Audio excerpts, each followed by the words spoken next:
Alleluia, alleluia, alleluia.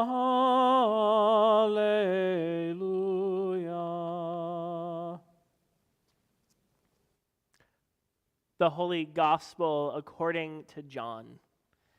Glory to you, O Lord. There was a man sent from God whose name was John.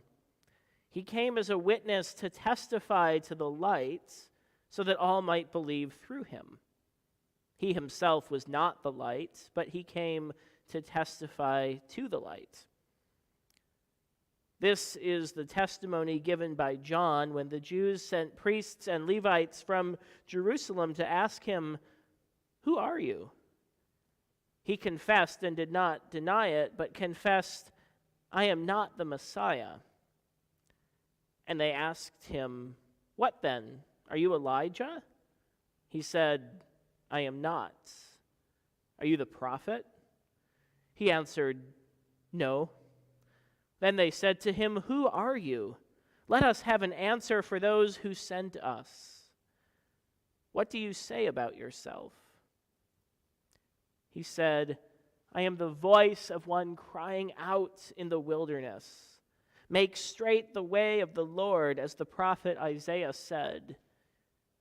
Now they had been sent from the Pharisees. They asked him, "Why then are you baptizing if you are neither the Messiah, nor Elijah, nor the prophets?" John answered them, "I baptize with water. Among you stands one whom you do not know, the one who is coming after me. I am not worthy to untie the thong of his sandal." This took place in Bethany across the Jordan, where John was baptizing. The Gospel of the Lord. Praise to you, O Christ.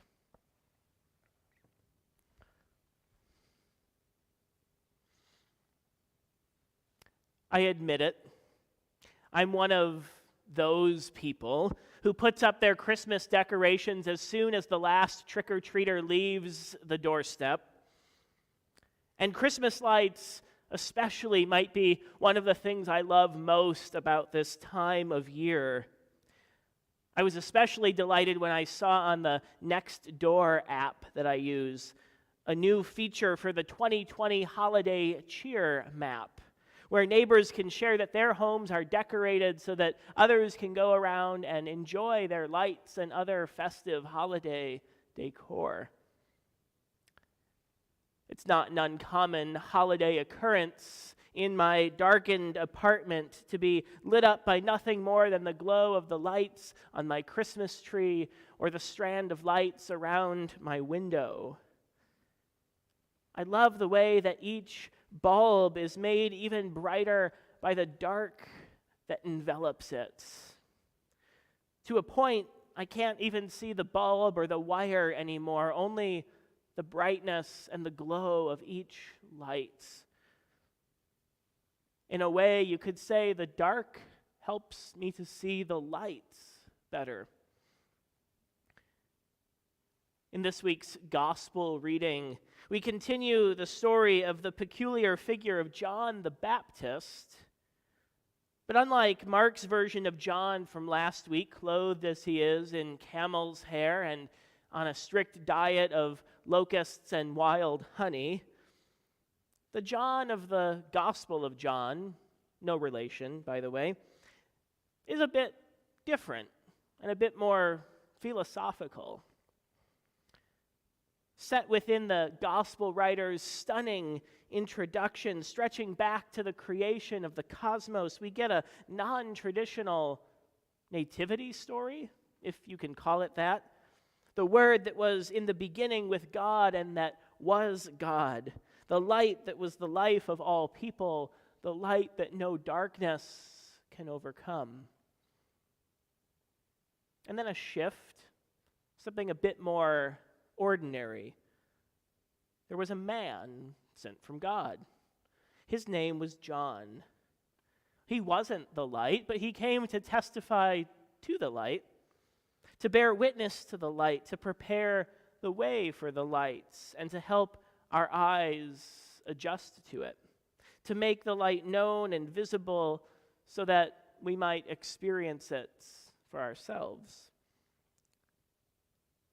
I have to confess, though, that as powerful as the imagery of light breaking through the darkness can be, and perhaps especially so in our 2020 times, I always bristle a little, not so much at the imagery itself, but at the way it's been misused.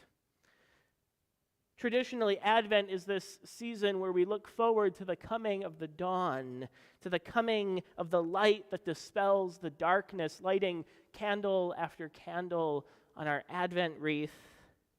And even beyond Advent and Christmas, our liturgical language and traditions are filled with images of light and dark. And often we think of darkness as bad and light as good.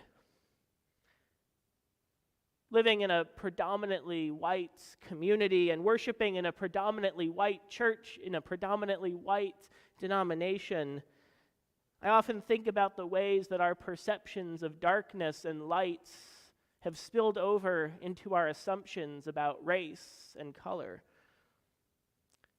Those of us who have been a part of the Glow Exploration Group these past summer and fall months have grappled with this particular dimension of light and darkness and its often harmful impacts on our understanding of race and culture.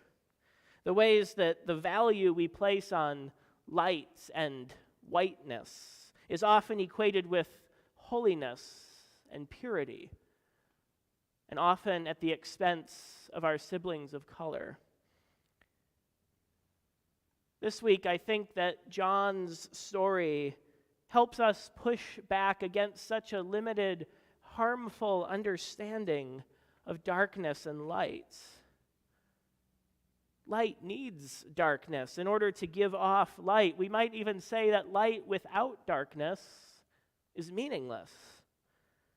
A lit candle in a room with overhead fluorescent lights doesn't do much. But even a single candle in a darkened room, well, that's a different image entirely. I think John's relationship to Jesus functions in a similar way. John helps us to see Jesus better. John's testimony shows us Jesus, the living Word of God, coming into the world, and John's message makes Jesus' presence all the more profound. And the suspense builds in the line of questioning leveled at John. Who are you? I'm not the Messiah. Are you Elijah, the great prophet? No. Are you another prophet then? No. So who are you? The voice crying out in the wilderness, the voice crying out to prepare the way for God's coming into the world, the voice getting ready for something and someone so profound that you're going to have to experience it for yourself. John's testimony doesn't stand for its own sake, but to draw our attention to the one coming after him. Jesus doesn't make John any less significant, but I think this story helps us understand how both are needed. The one who prepares the way and the one who is coming. Like the season of Advent gets us ready for the celebration of Christmas. And like the way that darkness is needed to help us see the light, John gets us ready for Jesus' message and mission. John helps us to see Jesus better. And John's testimony also makes it clear that we have a testimony to share as well. What are we pointing to? What are we bearing witness to? Do we exist to be a building on Fingston Road in Glenview?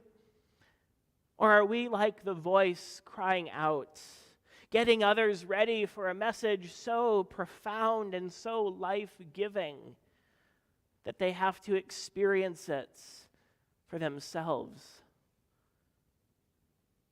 Dear people of God, we do not exist for ourselves, but to be a beacon to the one who comes to make all things new. Earlier this week during Bible study, someone pointed out the beauty of that particular day, a day a little bit unlike today, where there was a clear blue sky and sparkling sun, a welcome change from the gray of the previous couple of days. And a bright sunny day is something to be grateful for and something to marvel at and to enjoy, for sure. But the gray days have their own kind of value and beauty, too.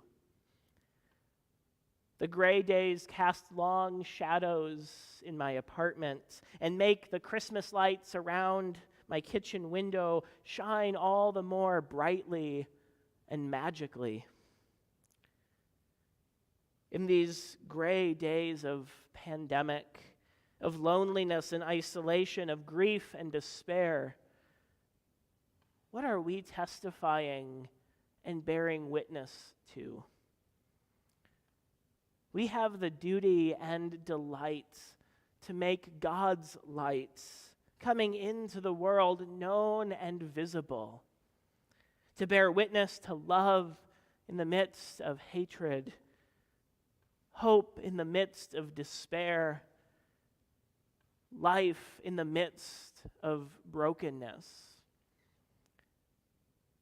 Like John, we are not the light, but we point to its advent. What will people see us pointing to?